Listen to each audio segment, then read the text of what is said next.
চলে ধীরে ধীরে, মাথা নাড়ে অল্প, আজ সে প্রতিবন্ধী, শোনায় অস্তিত্বের গল্প। বঞ্চিত এক কোণে সাপ লুডু খেলে সে, কুঁজো হয় সভ্যতা লম্বাটে খোলসে।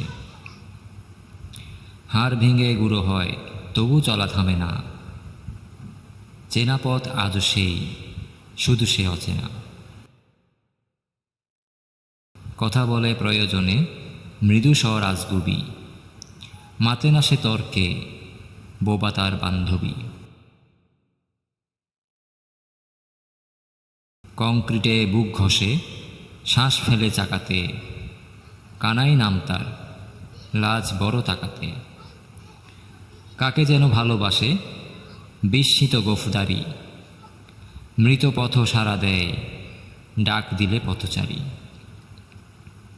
হঠাৎ শুকিয়ে গেল, কাটা ঘা খুব চোখা, মাছি খেকো শরীর, কিছু ব্যথাদের প্রতীক্ষা।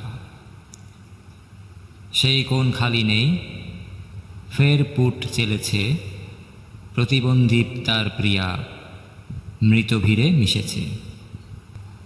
প্রতিবন্ধী তার প্রিয়া, মৃত ভিড়ে মিশেছে। প্রতিবন্ধী তার প্রিয়া, মৃত ভিড়ে মিশেছে।